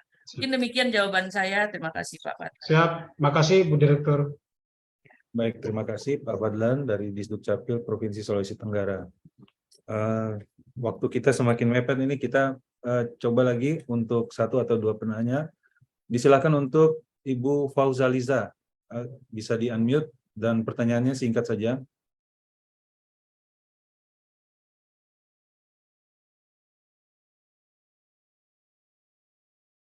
Apabila belum, kita beralih ke TTS. Disilakan Disduk Capil Kabupaten Timur Tengah Selatan untuk unmute.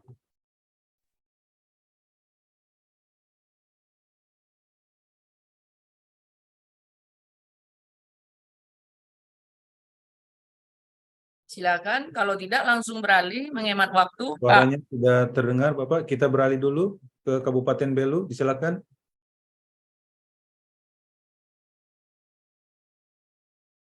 Sudah. Baik. Singkat saja Bapak. Dari Belu. Baik, terima kasih atas waktu dan kesempatan yang diberikan kepada kami. Bapak Dirjen yang kami hormati, Ibu Direktur Capil, beserta jajaran, serta Bapak Ibu peserta sosialisasi yang sama saya hormati, mohon izin saya langsung. Saya Pak Maksi, Kabid Pencatatan Sipil dari Dinas Kependudukan dan Pencatatan Sipil Kabupaten Belu. Yang pertama, terima kasih karena kami hari ini bisa mengikuti materi sosialisasi tentang Juknis pelayanan pencatatan sipil. Di Belu, saya kemarin menemui satu kasus yang perlu saya sampaikan pada hari ini untuk kita sama-sama mencari solusi. Di mana di Kabupaten Belu terjadi perkawinan antara seorang perempuan WNI dari Kabupaten Belu dengan seorang asing dari negara India. Nah, mereka telah melakukan perkawinan itu pada tahun 2015. Itu perkawinan itu menurut agama Katolik. Ya, dalam perjalanan itu tahun 2018 si laki-laki atau pasangan dari India ini sudah meninggalkan perempuan ini. Tetapi perkawinannya belum dicatatkan. Baru perkawinan yang dilaksanakan menurut agama, dalam hal ini agama Katolik. Namun dalam perjalanan itu pasangan itu sudah meninggal, meninggalkan dia, kembali ke daerahnya, ke negaranya, dan si perempuan ini datang membawa surat perkawinan karena mau mengajukan perceraian ke pengadilan karena perempuan ini salah satu peserta lulus P3K yang untuk memasukkan persyaratan untuk lampiran di kepegawaian. Tetapi di situ statusnya dalam kartu keluarga itu kawin belum tercatat karena dia sudah menikah menurut agama sehingga di dalam kartu keluarga itu menunjukkan status kawin belum tercatat. Kan pencatatan perkawinan sesuai dengan ketentuan yang berlaku.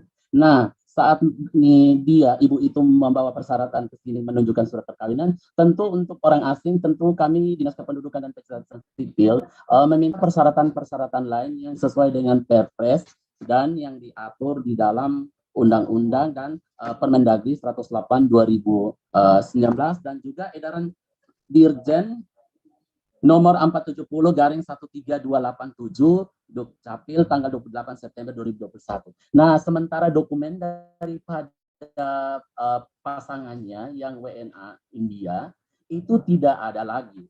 Bagaimana solusinya untuk kami melakukan itu? Sementara untuk proses perceraian itu harus kawin tercatat. Sementara kita di dalam aplikasi, di dalam database kita itu menunjukkan kawin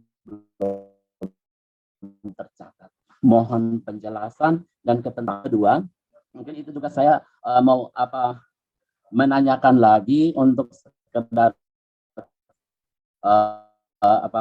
apakah kami harus melakukan lagi. Misalnya kemarin juga ada satu perkawinan itu campuran antara WNA Jerman dengan WNI dan perkawinan dilaksanakan di negara Jerman. Setelah itu mereka membawa akta perkawinan dari Jerman yang diterbitkan di pencatatan sipil negara setempat dan juga ada surat pelaporan dari KBRI kita di Jerman. Apakah setelah mereka menyampaikan ke Dinas Kependudukan kami hanya merubah status atau perlu kami juga melakukan lagi atau mengeluarkan lagi surat keterangan pelaporan dari Dinas Kependudukan? Mohon penjelasan. Terima kasih. Saya kembalikan. Selamat siang untuk kita semua. Silakan Ibu Direktur. Oke, baik, dari Bapak dari Belu ya. Terima kasih atas pertanyaannya tentang perkawinan. Nah, memang ini rumit sekali. Yang saya jawab terlebih dahulu, antara WNA dan WNI ketika akta perkawinan dari negara setempat sudah ada, dan tadi sudah saya katakan syaratnya adalah terjemahan dari penterjemah tersumpah. Kalau memang itu benar adanya dan diikuti dengan persyaratan lain, maka kita bisa memberikan surat keterangan telah terjadinya peristiwa perkawinan. Seperti itu. Nah, untuk pertanyaan yang kedua, inilah kenapa kita sarankan begitu peristiwa penting itu terjadi, langsung lapor ke Dinas Dukcapil untuk dicatatkan. Ini kan sudah terjadi perkawinan di depan pemuka agama mereka, kalau agama mereka sama-sama Katolik. Namun kalau mereka berbeda agama, kita tidak catatkan. Nah, itu sudah merupakan ketentuan bahwa perkawinan beda agama harus dengan penetapan pengadilan. Kalau sudah penetapan pengadilan, baru kemudian kita catatkan. Taruhlah ini sama-sama Katolik, sudah terjadi pernikahannya di depan pemuka agama. Nah, semestinya harus dilaporkan cepat ke kita untuk dibuatkan akta perkawinan. Tapi kan ini peristiwanya beda. Belum dilaporkan ke Dukcapil, kemudian suaminya itu udah pergi, tak kemana. Nah, dalam hal ini persyaratannya banyak yang kurang. Pertama, persyaratannya, kalau kawin dengan orang asing itu harus ada surat izin dari kedutaan negara mereka atau dari negara mereka untuk warga negaranya itu kawin dengan warga negara kita. Kedua, suaminya itu pergi entah kemana. Nah, dalam hal ini banyak sekali persyaratannya yang kurang. Nah, apa yang bisa kita lakukan? Seperti itu kan pertanyaannya, karena perkawinannya maunya tercatat karena untuk persyaratan untuk menjadi PNS misalnya seperti itu. Nah, dalam hal ini kami tidak sendiri, bisa ditambahkan oleh Pak Zakaria ada di sini, Pak Kino juga ada di sini, silahkan untuk ditambahkan. Ketika persyaratannya banyak seperti ini kurang, apakah kemudian bisa kita mencatatkan apakah ini berlaku SPTJM? Saya rasa untuk perkawinan agak riskan nih seperti ini. Silakan Pak Zak untuk menjawabnya. Ya, terima kasih Bu Direktur. Memang pertanyaan ini agak pelik. Ya. Karena mereka di dalam KK statusnya sudah kawin belum tercatat Pak ya. Ya. Ya. Dan sedangkan ibu ini inginnya dirubah statusnya menjadi bercerai. Ya, itu Pak ya. Ya, betul. Menjadi Ya, kawin. untuk kemudian ya, bercerai. di dalam KK statusnya sudah kawin belum tercatat. Belum sedangkan tercatat, betul. Istrinya ingin merubah menjadi cerai. Nah, ini permasalahannya risikonya kalau kawin belum tercatat. Jika salah satunya pergi, entah kemana, itu tidak bisa dirubah statusnya menjadi cerai belum tercatat. Ya, betul. Karena untuk bisa merubah menjadi kawin belum tercatat, masing-masing kedua pihak itu harus mengisi F105, perceraian formulir perceraian belum tercatat. Ya, jadi suaminya itu kalau dia pergi nggak bisa dia mengisi, kan? Nah, itu risikonya kalau kawin belum tercatat. Tapi kalau kawin tercatat, suaminya entah kemana atau mungkin istrinya entah mana, bisa diajukan ke pengadilan, bisa diajukan gugatan. Hakim memutuskan secara perstek, artinya salah satu pihak tidak ada, itu bisa diputuskan. Tetapi kalau kawin belum tercatat, mau dirubah menjadi cerai belum tercatat, harus kedua dua pihak. Karena kalau kita rubah menjadi cerai belum tercatat, nanti satu waktu suaminya datang kan, kita yang digugat. Iya, betul. Nah, tetapi kalau kawin tercatat, sudah ada putusan pengadilan, nggak ada urusannya. Kita sudah ada putusan pengadilan. Jadi itu risikonya, makanya kita dorong semua penduduk agar perkawinannya tercatat. Ya gitu. Nah, kalau gini solusinya bagaimana Pak Zat? Solusinya yang salah satunya solusi yang paling gampang itu adalah ke pengadilan. Mengajukan permohonan ke pengadilan, pengesahan perkawinan sekaligus perceraian. Kalau Islam itu istilahnya isbat nikah dalam rangka perceraian. Tapi kalau yang non-Muslim, pengesahan perkawinan sekaligus perceraian. Jadi ke pengadilan negeri, ya gitu. Karena kalau kita nanti rubah statusnya cerai belum tercatat, tiba-tiba suaminya nanti datang, kita dia dukcapil yang digugatkan. Nah, gitu itu resikonya. Mungkin tapi itu kalau, Bu yang dapat kami sampaikan. Makasih Pak Zakaria. Tapi kalaupun ke pengadilan negeri dia akan kesulitan juga si pengadilannya ini, karena salah satu syarat untuk mensahkan perkawinan seseorang itu kan kalau dengan warga negara asing kan surat izin dari negara mereka, sedangkan itu tidak ada. Nah, maka dalam hal ini kita alihkanlah sakit kepala kita ke pengadilan, kan begitu jadinya. Tapi kalau udah pengadilan memutuskan apapun itu, nah itu wajib kita catatkan. Tapi kalau tidak ada itu, nah berarti solusinya tidak ada kalau di kita. Solusinya adalah pengadilan mereka. Nah, atau mungkin nanti pengadilan nanti memutuskan perkawinan mereka tidak sah. Nah, itu nanti bisa dirubah statusnya. Ya itu urusan Jadi pengadilan. nanti kalau pengadilan menyatakan perkawinan mereka dulu tidak sah, maka nanti di kakaknya dirubah statusnya menjadi belum kawin. Nah, itu bisa saja. Berdasarkan putusan pengadilan itu ya Pak Zak? Pengadilannya itu Bu. Baik. Terima kasih Pak Zakaria dan terima kasih Pak Bastian, teman-teman semuanya. Mungkin waktu yang membatasi kita ya. Dan sekali lagi kami mohon maaf dalam paparan ini tidak termasuk pencatatan perubahan status keluarga negaraan. Biarlah ini nanti teman-teman lihat aja di buku Juknis. Insya Allah kita ketemu di acara Rakornas nanti. Amin, amin ya rabbal alamin. Sekali lagi mohon maaf yang sebesarnya jika ada hal-hal yang kurang berkenan dan salah-salah. Terima kasih. Assalamualaikum warahmatullahi wabarakatuh. Dikembalikan kepada Pak Bastian selaku moderator. Silakan.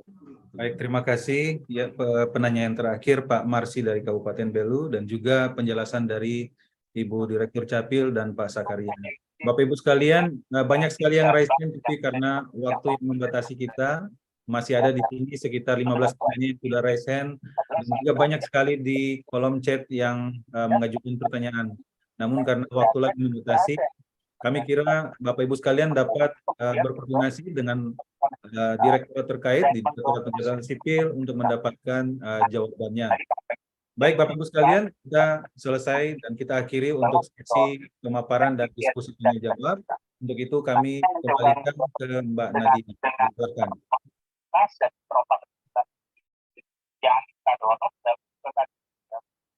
Terima kasih kepada moderator Bapak Bastian. Terima kasih kepada narasumber Ibu Handayani Ningrum atas informasi dan ilmu yang telah diberikan.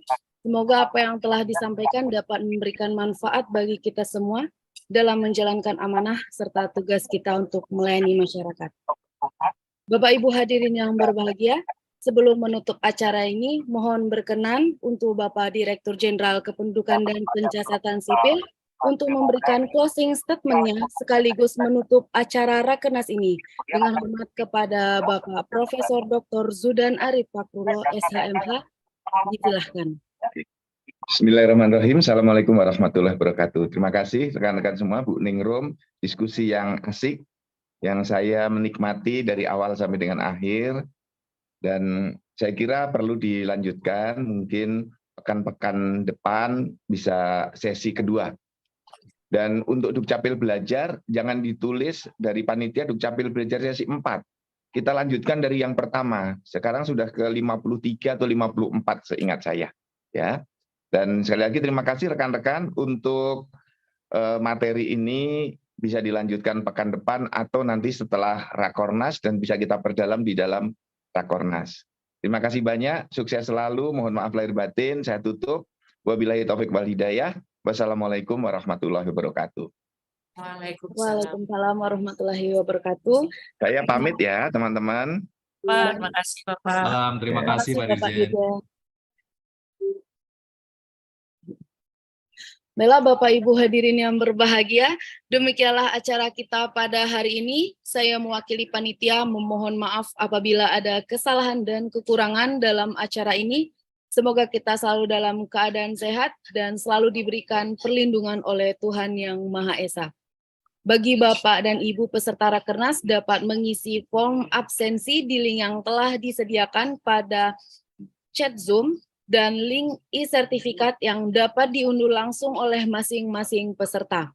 Sekilas informasi untuk besok, jangan lupa menyaksikan Dukcapil Menyapa Masyarakat melalui Zoom dan juga live dari YouTube Ditjen Dukcapil pukul 13.00 sampai dengan 15.00 waktu Indonesia Barat. Webinar ini terbuka untuk seluruh masyarakat. Jadi bagi yang masih memiliki pertanyaan seputar dokumen kependudukan bisa langsung ditanyakan pada saat webinar tersebut.